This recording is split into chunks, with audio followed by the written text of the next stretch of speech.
لوخړه په لمبو شي سپېلنی شي چې لوخړه په لمبو شي سپېلنی شي سړی هله شي سړی چې لیونی شي. نیاز ادبي سنګر به د خپل بانی چیرمن لایقزاده لایق نوم تل یاد ساتي.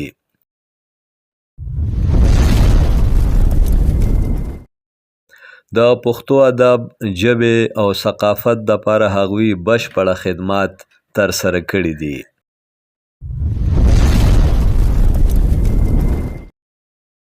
د نیاز ادبي سنګر په خصوصي غونډه کې د ډاکټر کاظم نیاز، پروفیسر اسیر منګل او نورو وینا.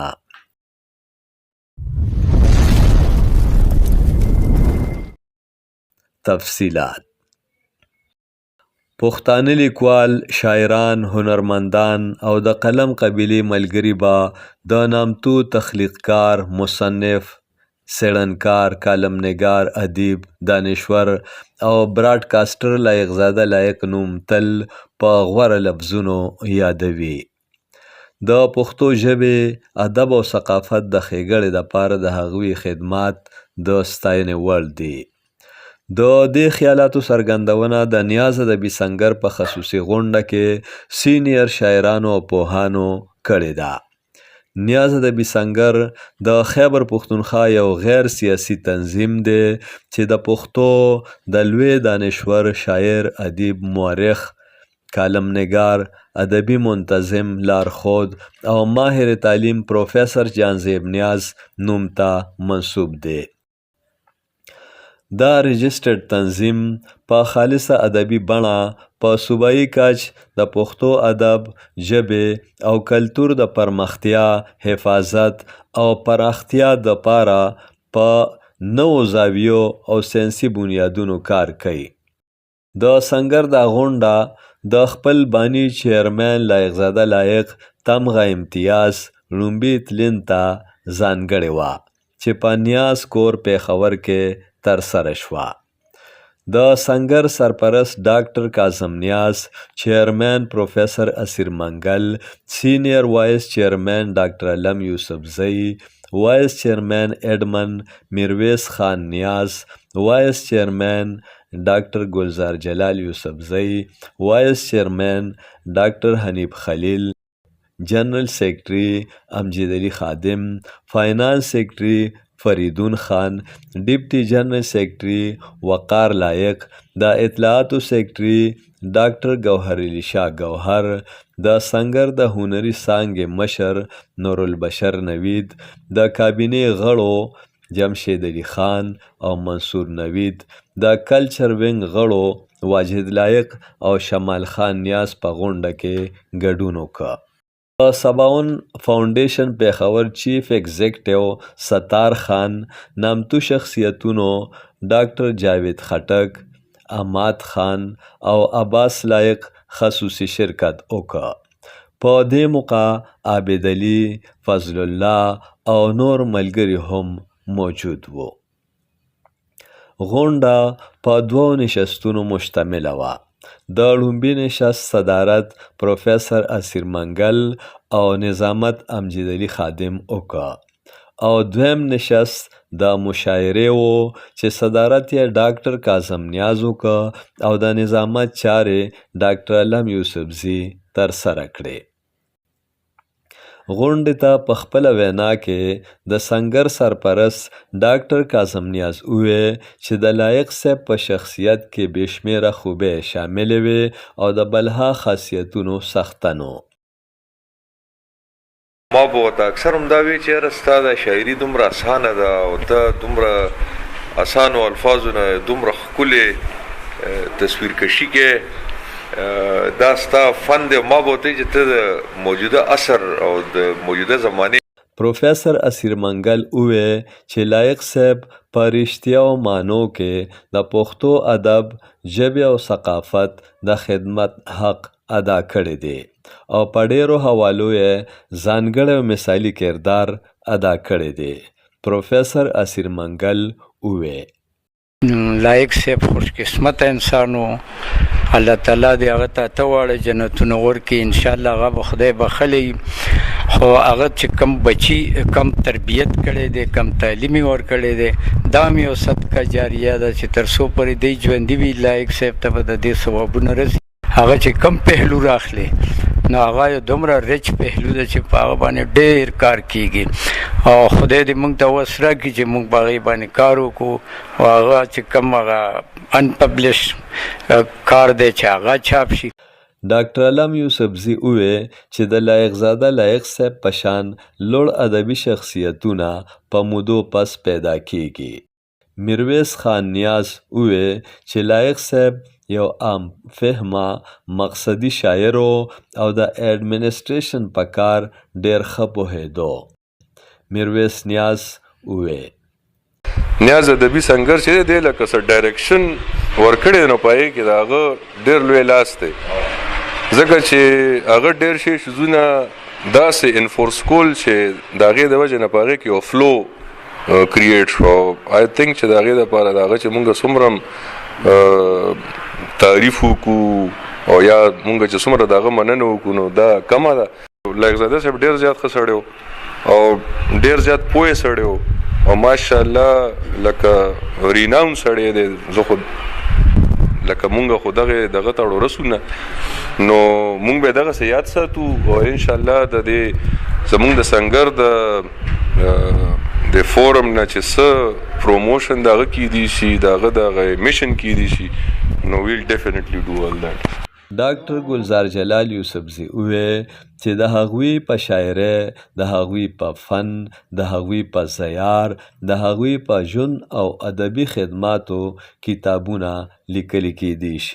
ډاکټر حنیف خلیل ووی چې د ریډیو پاکستان نه علاوه په ګڼو سرکاري ادارو کې د شاعرانو ادیبانو او هنرمندانو د ایوارډونو او حقونو د اهمو کمیټو مشر هم و او لایق زاده لایق صاحب د بورډ آف ډایریکټرز او بورډ آف گورنرز غړی هم و. په 4 کاله عمر کې چې هغه په یوازې ځان څه کړي دي داسې ښکاري چې 4 کسانو هم دغه عمره کارونه او دغه عمره اکټیویټیز نشو کولی. فریدون خان ووی چې لایق زاده لایق صاحب سره زمونږ ډیر پخوانی تعلق و. هغه د یو ښه لیکوال او شاعر سره یو ډیر وفادار ملګری او د پښتونولۍ په اقدار او پوهه زیرک شخصیت و. وقار لایق ځینې خاطرو شریکولو سره په ډاګه کړه چې زمونږ دپاره دا خبره د ویاړ ده چې لایق صاحب په شان د درون خوی نرمې رویې او ښه خصلت شخصیت زمونږ بابا جانو. ډاکټر ګوهرعلي شاه ګوهر ووی چې لایق زاده لایق صاحب یو خوږ انسان او په محفل کې به د موقع په مناسبت علمي او کوټلې خبرې اترې کولې. نورالبشر نوید د سنګر د بانی چیرمن لایق زاده لایق په باب لا منظومه وینا وکړه.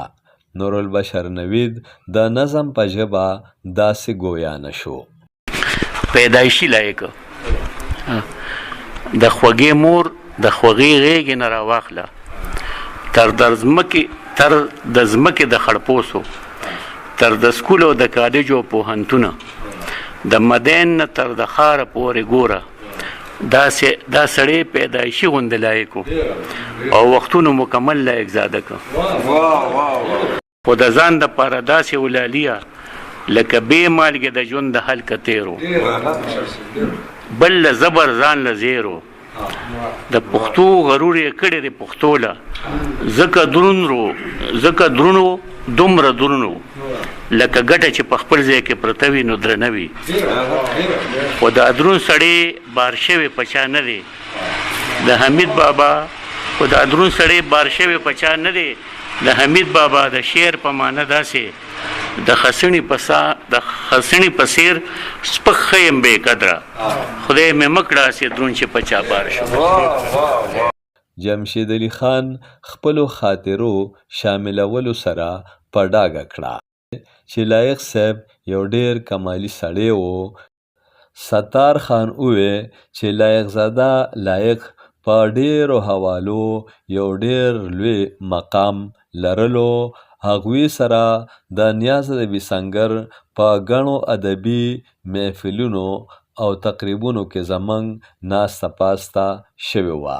د مشاعرې په نشست کې ډاکټر کاظم نیاز، پروفیسر سیرمنګل، نورالبشر نوید، ډاکټر حنیف خلیل، فریدون خان، ډاکټر ګوهرعلي شاه ګوهر، منصور نوید، امجد علي خادم او وقار لایق د سنګر د بانی چیرمن لایق زاده لایق روح ته منظومې پیرزوینې وړاندې کړې. وقار لایق او واجد لایق د خپل محترم بابا جان یو څو منتخب کلامونه هم زمزمه کړل. چې لوخړه په لمبو شي سپېلنې شي، چې لوخړه پر لمبو شي سپېلنې شي، سړی هله شي سړی چې لیونی شي، سړی هله شي سړی چې لیونی شي. که دې راز د خپل زړګي چاته ښکاره کړو، که دې راز د خپل زړګي چاته ښکاره کړو، که دې راز د خپل زړګي چاته ښکاره کړو، که دې راز د خپل زړګي چاته ښکاره کړو، هم هغه به دې په لاره کې ازغی شي، هم هغه به دې په لاره کې ازغی شي، سړی هله شي سړی چې لیونی شي. په غونډه کې د عقیدت په تور د مشر میلمه چوکۍ د لایق زاده لایق تمغه امتیاز د روح د پاره ځانګړې شوې وه. په دې موقع د نیاز ادبي سنګر د بانی چیرمن د اوچتو درجو د پاره خصوصي دعا هم وکړې شوه او د خیرات او ختم شریف اهتمام هم یقیني کړی شو. امجد علي خادم، پښتونخوا ټي وي، پیښور.